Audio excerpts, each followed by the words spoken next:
une nouvelle ère pour l'action climatique. Bakou, la capitale de l'Azerbaïdjan, a pris les grandes allures ce 11 novembre 2024 pour accueillir la 29e conférence des parties de la Convention cadre des Nations Unies sur les changements climatiques, COP29.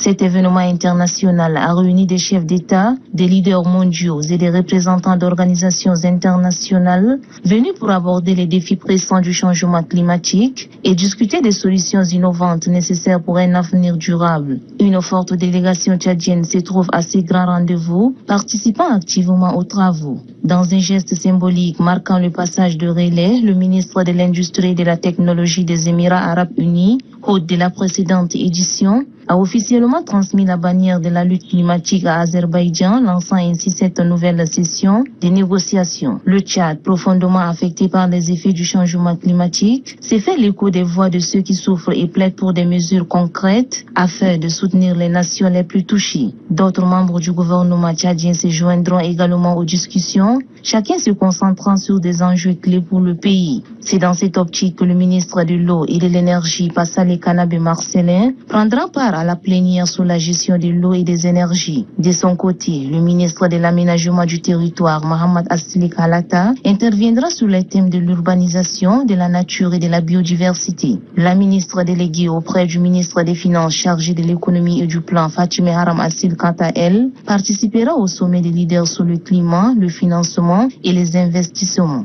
La délégation tchadienne espère tirer parti de cette COP29 pour mobiliser des moyens essentiels en vue de répondre aux défis climatiques qui touchent sévèrement la population, notamment les inondations qui ravagent le pays depuis plusieurs années. Alors que la COP29 se poursuit, tous les regards sont tournés vers les négociations en cours avec l'espoir que cette conférence soit celle de l'action concrète et efficace pour le climat. Ayant précédé ses collègues à Bakou, le ministre de l'Environnement, de la Pêche et du Développement durable Hassan Bakri Djamous, auquel se sont joints la conseillère spéciale du président de la République Mariam Ahmed Djemil et l'ambassadeur du Tchad en Turquie, Adoum Dangay Nukurgate. L'ensemble des interventions respectives concourt à l'avantage du pays de Toumaï.